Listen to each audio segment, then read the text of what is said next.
And good morning. It is 20 minutes after 8 o'clock, and joining us in studio this morning, County Manager Bill Williams with us. Good morning, Bill. Good morning.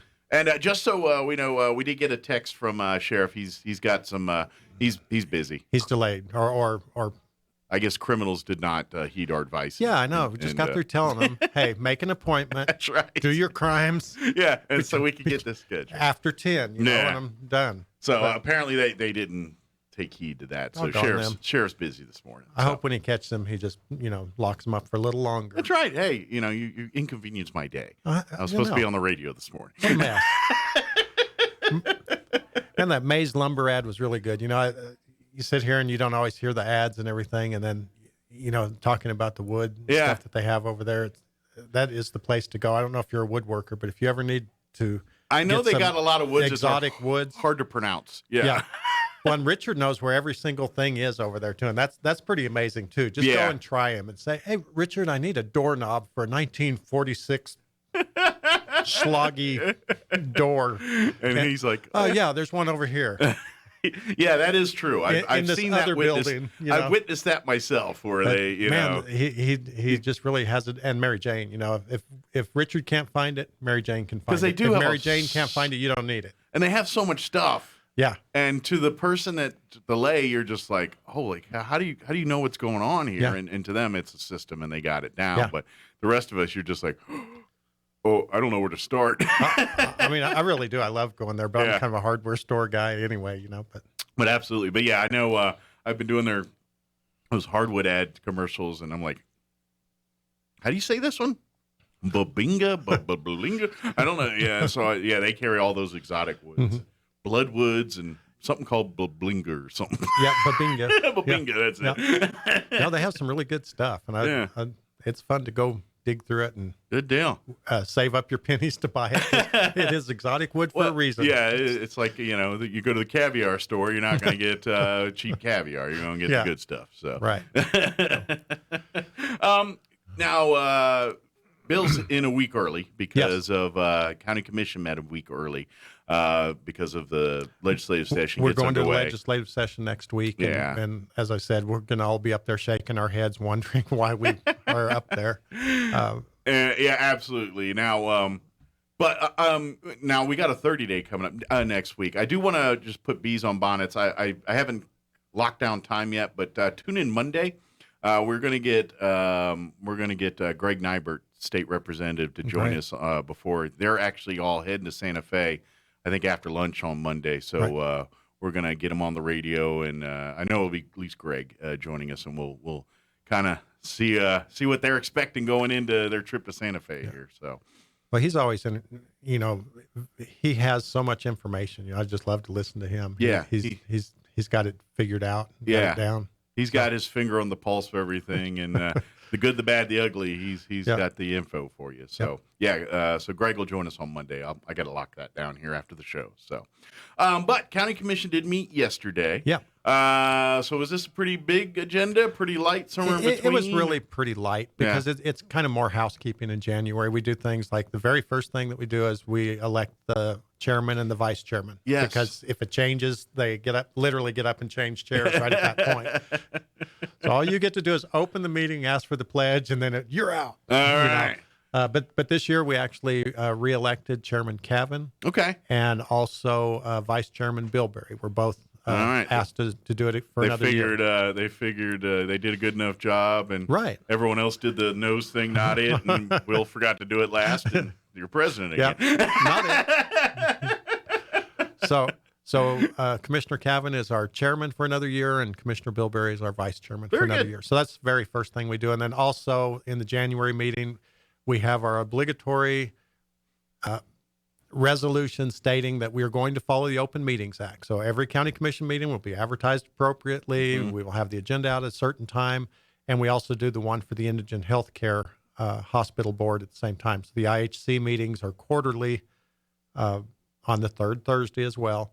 And we also put in a list of when we expect the county commission meetings to be. But just like this January meeting, depending on when the legislative session is, sometimes that has to be adjusted. Sure. Or if something else comes up. Usually once or twice a year, there's a reason why the meeting needs to be pushed up or back a week or two. And year before last, of course, COVID. We put a wrinkle in everything. Yeah, we needed to have our meetings, but we had to change the way that we delivered those to the public, and so we had some scheduling changes because of that.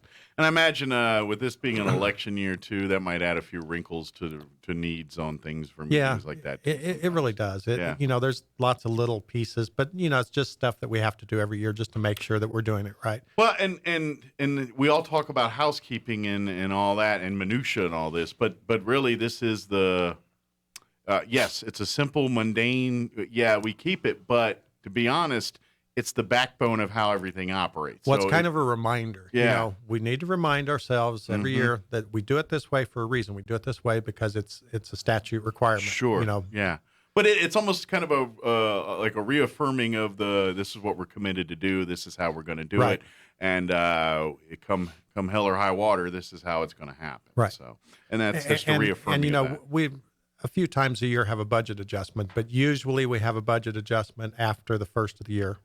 Because, we plan our budget, start planning at about March, and then we have our interim budget, which is approved. And then after July, the final budget's finally approved, after the year starts. But, you estimate, okay, I think the revenues are going to come in at about this price or this amount, but we don't want to overestimate because we base everything on what comes in. Sure. So we try to be careful with that. And then the finance committee takes a look at it and they say, I think we need to be even more careful than you guys are suggesting. So they'll reduce things down. And so we base our budget on what we think the money's going to come in. Gotcha. And then if gross receipts, if we have a good year, or in the case of this year, the internet sales tax finally started coming through. So that's been really helpful. Some new funding. We figured on it not showing up here at all, us being left out in the cold. And as it turns out, we ended up getting some of those funds back into Chavez County to help our people. So we can do a budget adjustment and say, okay, we need to adjust this line so that we're within our budget, or let them know that the revenues are up. Maybe that's a blessing in disguise on the COVID thing, where because of COVID, they expedited making sure we get our internet sales because that's the way the world's working right now. I mean, I don't think they expedited. I think they kind of drug their feet because of the internet sales, but they were forced to do something about it. They were forced to do something because the ball was already rolling, and they couldn't stop the freight train. But at the same time, they did slow it down a little bit so that they reap the rewards a little bit better. And like if for those that were listening last night, we had the mayor on talking about the city and all that, and just like the county, that they're looking at their midterm because it is the middle of the fiscal year right now, not. Even though it's January on the calendar year, but usually mid-year, fiscal year, they all right, how are we doing on our budget? We need to adjust anything. And in essence, that's what the county's doing, the exact same thing. Exactly. Yeah. And like I said, we're the internet sales tax finally made it over here. Mm-hmm. And, I made some kind of rude statements there about them dragging their feet and intentionally retaining that money for a little longer. Later in the program, I want to talk about our legislative priorities that we have as an associate, New Mexico counties. Yeah. All the board gets together, determines what our biggest issues are. And there are some of those issues where the state is not passing the money along or paying their fair share. So that's some of our stuff. But before we get into all that, we had some really exciting stuff happen. Good. As you're aware, New Mexico Military Institute volleyball team, the ladies played in the national championship game. Yeah. They went into it with a 20-game winning streak, and they played 5 sets. Unfortunately, they didn't quite come out on top, but, man, they put in an effort like you wouldn't believe. But got to the national championship, 20 games. They're a strong volleyball team, and they've had a great program for years here. Man. And they came just as close to getting the prize. Close. And it wasn't like they in the games that they lost that they got skunked. Yeah. Oh, no. They were battling each time. They battled it. It was down to the wire in each match. They did a great job, and of course the football team won the national championship. Absolutely. It's my understanding that no college team in New Mexico has ever won a national championship, so that honor comes to Roswell because of the. I'm glad to see the junior college went to this championship format here. I think this is the first year they've done that this season.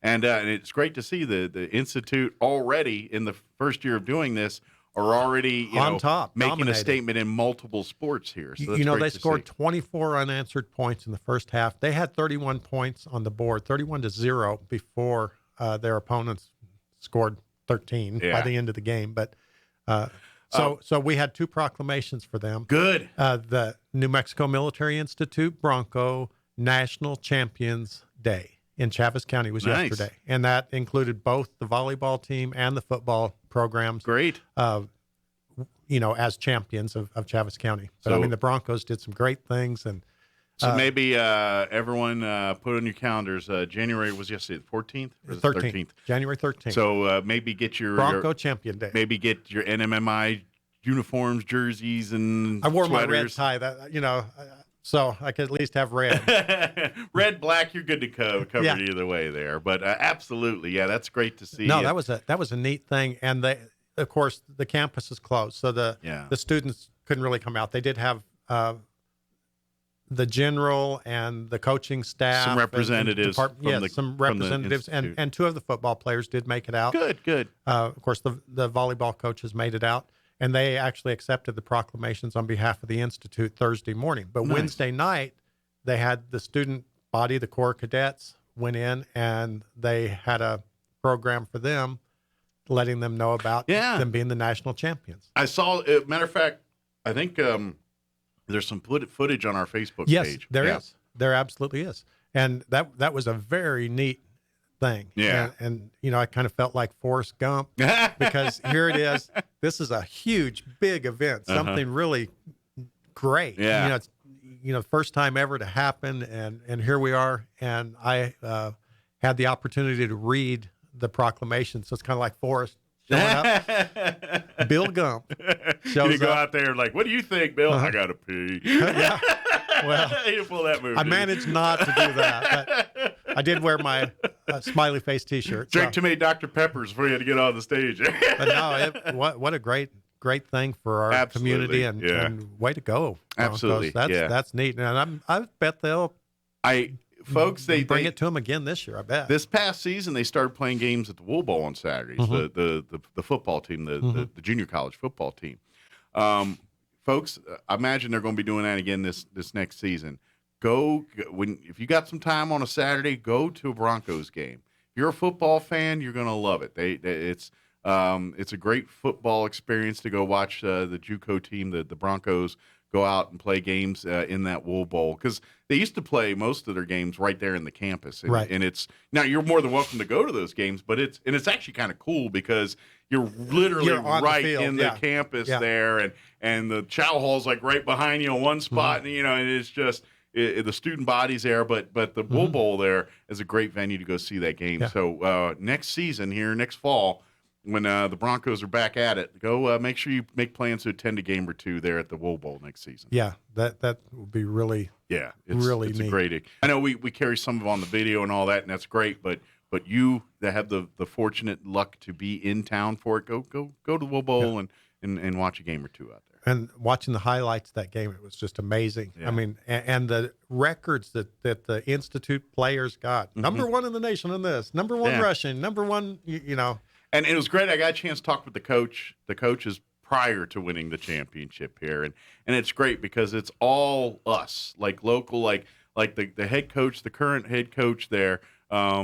He grew up in the system of NMMI, and Coach Fortner, Coach Lynn, he's all part of that family, which is kind of Roswell football. It's kind of all part of that, and so really. The football product that you're seeing on the field that just won the championship is really, product of through Roswell coaches and Roswell schools and Roswell football. That's, it's very much grained in our local. So really, when the Broncos win a championship, kind of, sort of, you can think, well, that's Roswell winning a championship, and we could take some ownership on that, and that's great to see. So I'm glad to see the team.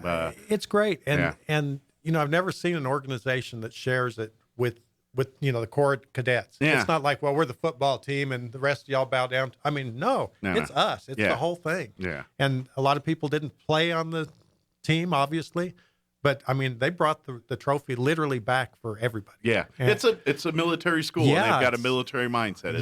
It's interesting. We're all in it together. We're one for all for one kind of mindset. So it's great. It's great. Well, they got a little honoring at the commission meeting yesterday. Good deal. Yeah, that was really exciting. We also did one more proclamation for January the 26th, I think, the week of January the 26th is school choice week. Okay. So basically parents should have the ability to choose where their kids go to school. There's so many different options and good educational opportunities out there, and parents should have the choice of where to send their kids. Absolutely. That's pretty simple. I think so. Straightforward proclamation. You have a right to dictate where you want your children to go to school. Right.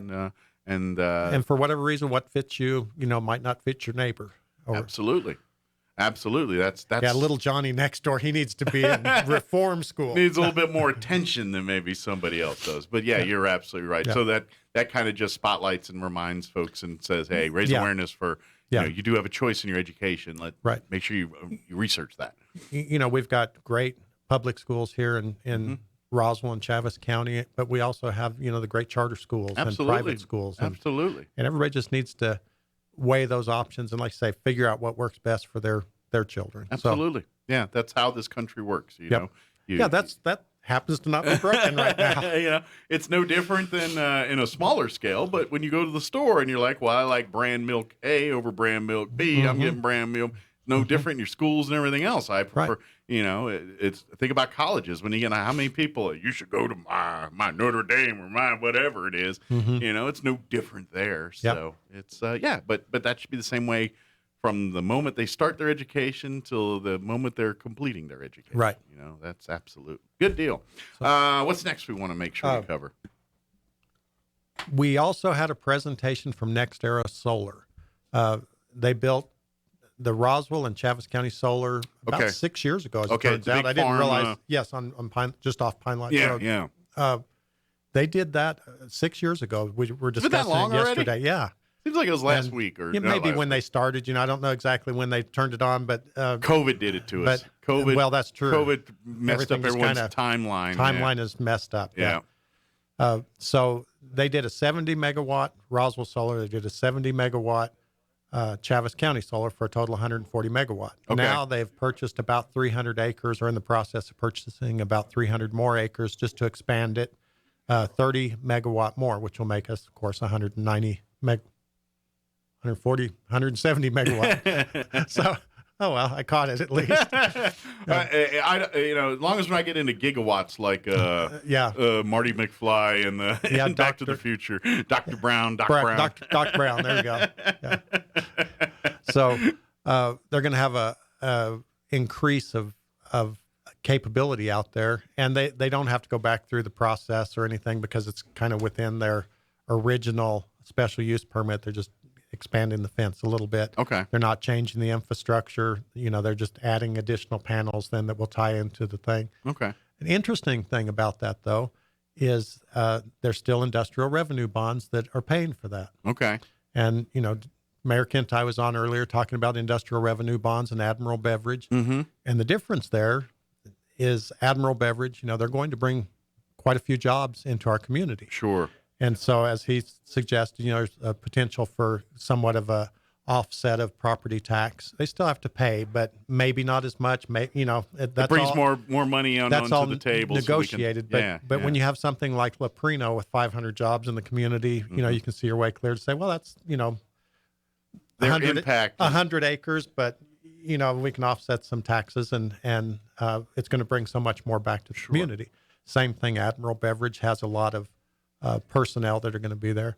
A solar farm, on the other hand, once it's constructed, you have construction jobs, and then they leave, and you have a couple of people. Unless they get some broken panels, there's not a lot going on out there. You just let it do its thing. And so there's the negotiation over the pilot, the payment in lieu of taxes. And we actually had that yesterday, and I told them, the warm and fuzzy that a lot of people get with renewable energy. Not that we don't feel like that's an important part of our portfolio here in Chavez County or southeastern New Mexico, but oil and gas has been our bread and butter for decades. Yeah.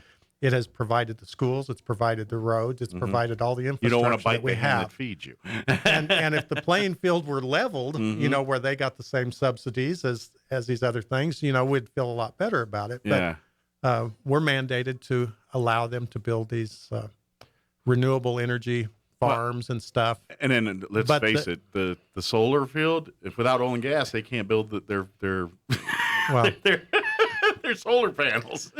so there's the negotiation for the IRB for the payment in lieu of taxes. Okay. I don't think they like me very well because, what do we get? The juice has to be worth the squeeze, and you're like, Yeah. where's the juice here? The electricity and water are very much alike in that they take the path of least resistance.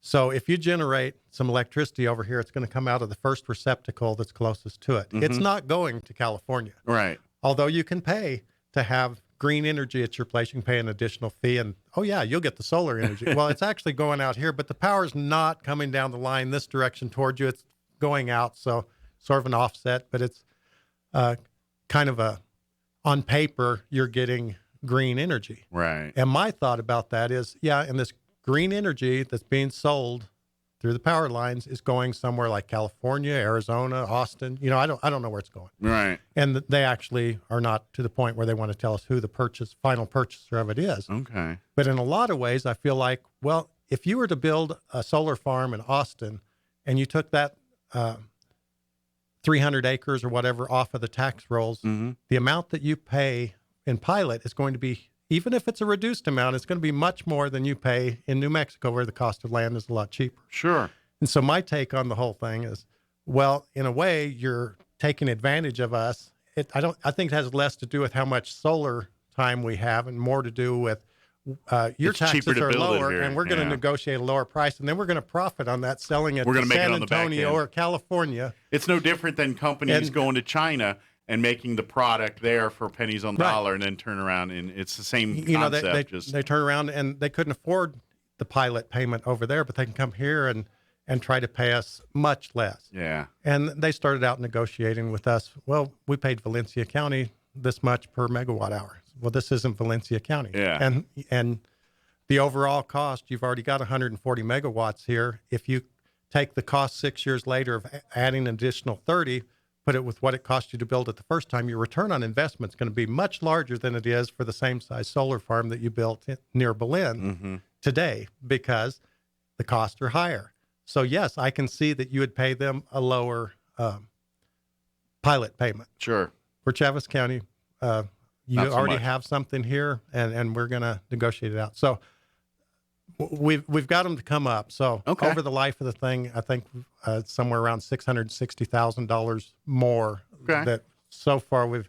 So But it's a fight, but you're starting to make a little headway. we're starting to make a little headway, and Gotcha. and that may be the best we can do. We don't know, but certainly not just saying, oh yeah, where do we sign? Sure. Has gained $600,000 because our commission is Sure. Well- for our coffers, and that's it's not.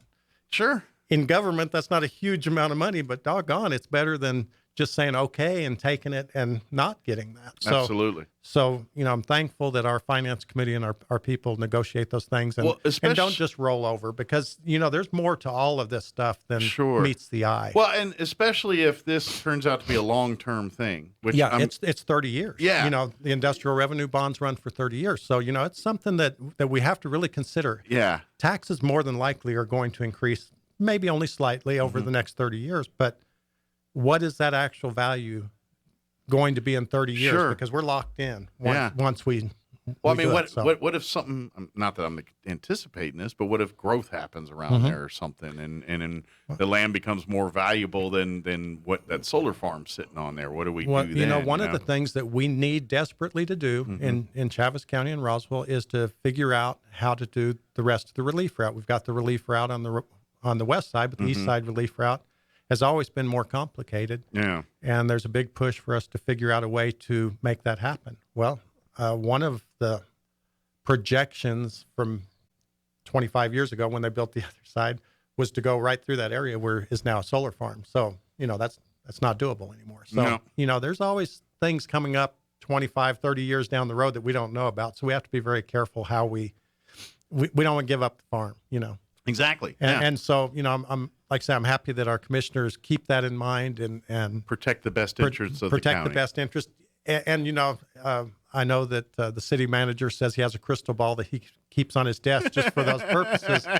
Our crystal balls, just like his, doesn't work very well. So, not even one of them nice ones for like $100 on Amazon. no, you know? man.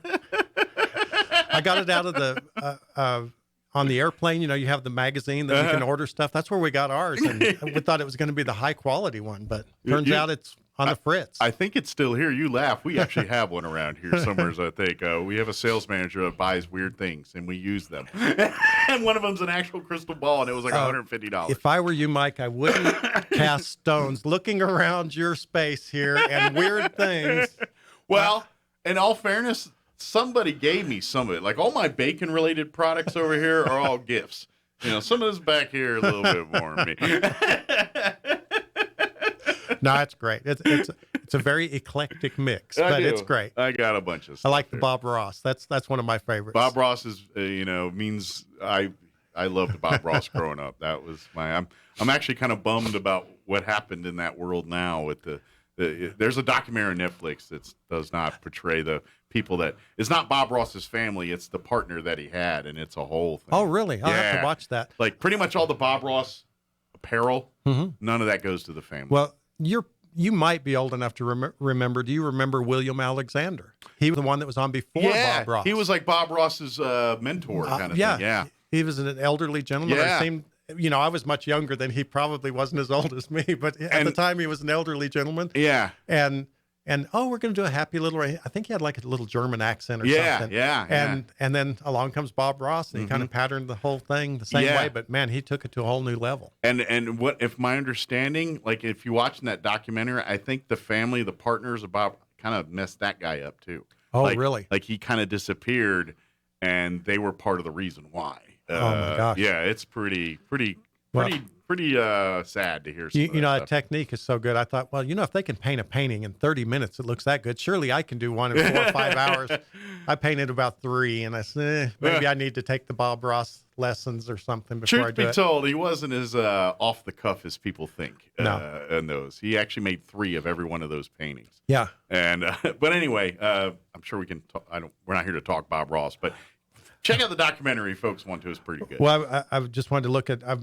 I forgot to bring a copy of our agenda today, so I opened up my phone here so I can see what I'm missing. See what you're missing? Yeah. We had a couple of, again, kind of housekeeping things.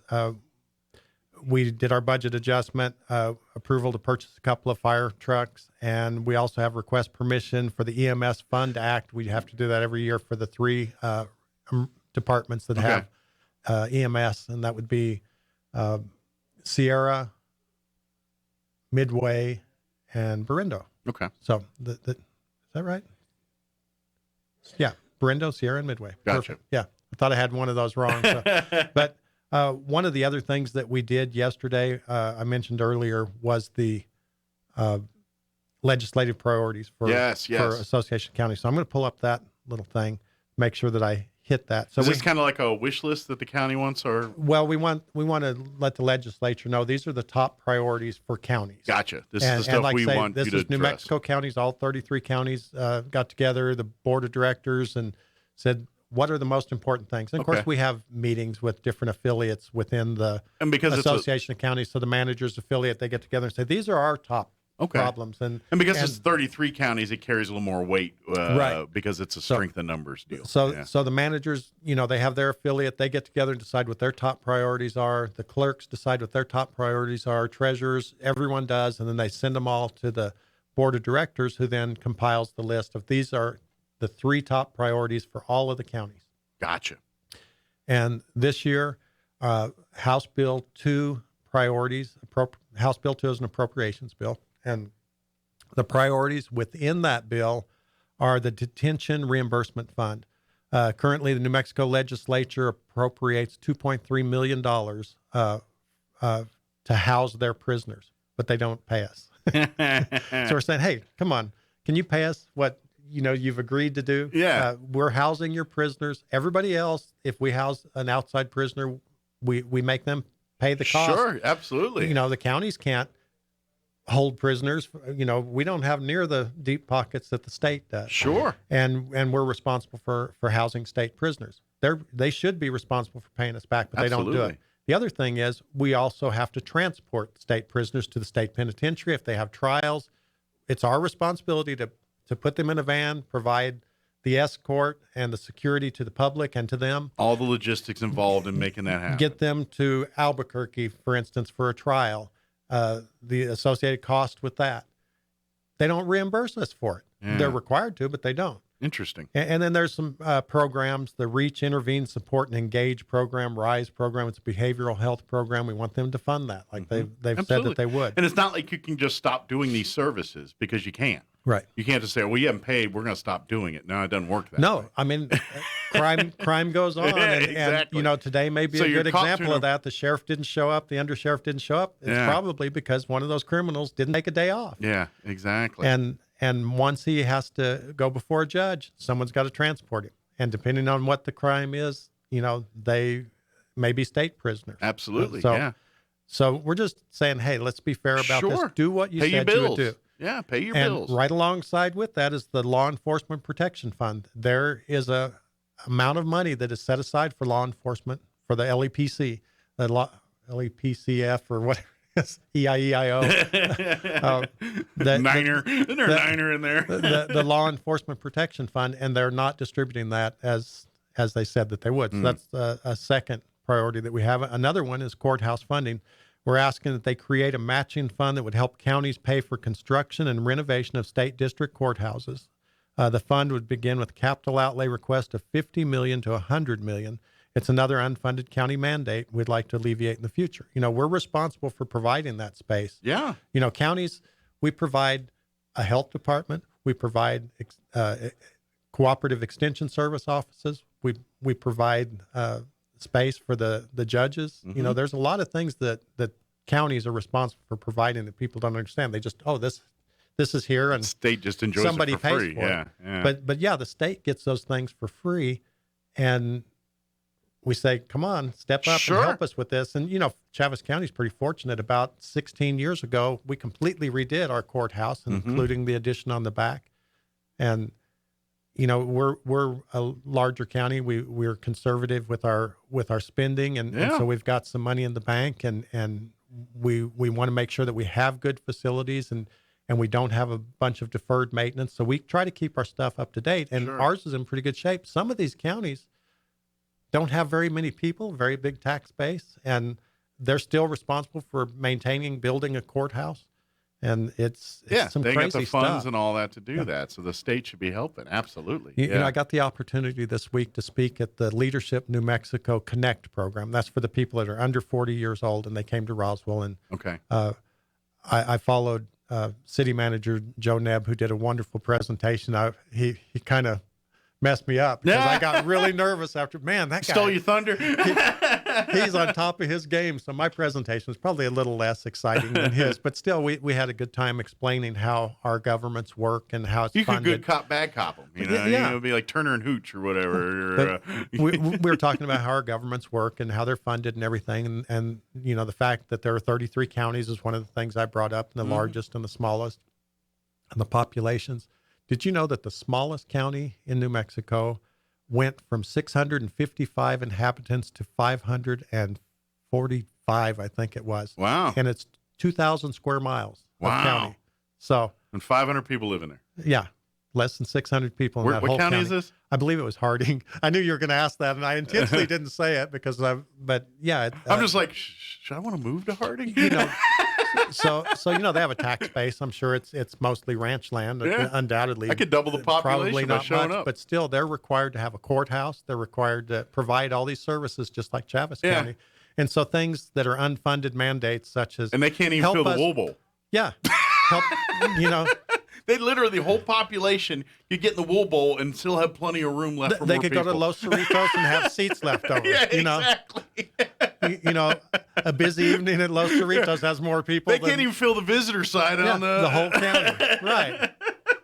So those things are really important to smaller counties, especially. I mean, they're important to Chavez County too, because, like I say, we try to be very careful with how we spend the taxpayers' money and make sure that we have the money to provide the services and step in when we need to do things, such as when the healthcare left town overnight. The previous healthcare provider for our community and it's been several years back, as you know, but they just up and left town overnight, went bankrupt or whatever. I don't know what all the causes went high and dry on us. But high and dry.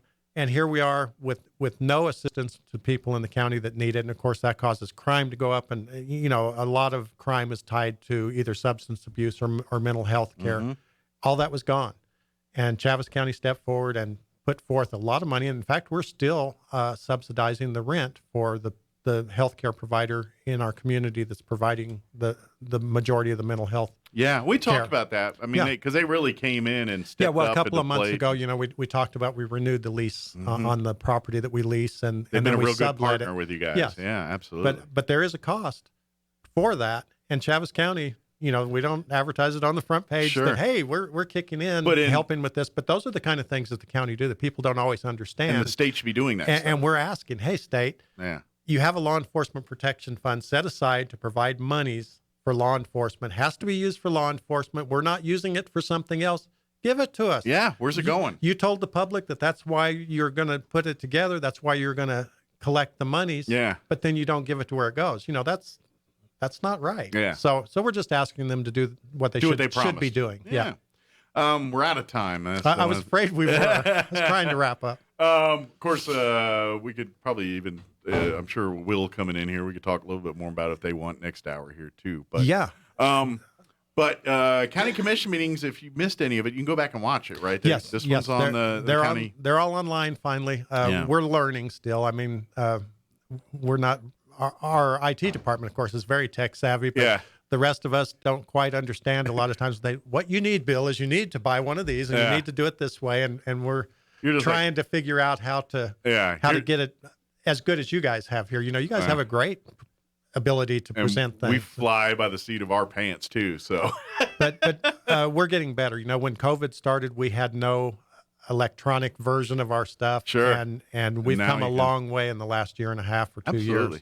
And so pretty proud of that, but there still are some hiccups along the way. But bear with us, we'll get better. Absolutely. And of course, you're always invited to come out. Of course, next one will be the third week of the third Thursday of the month in February. That's correct. We should be back on schedule. Yes. Very good. Well, thank you, sir. Appreciate it. One last thing. Yeah. Chavez County offices will be closed on Monday. For Martin Luther King Jr. holiday. It's a holiday. Very good. So, thank you very much. Appreciate the time. Anytime. We'll see you next time, and go get some food now. Yeah. Green chili. There you go. 8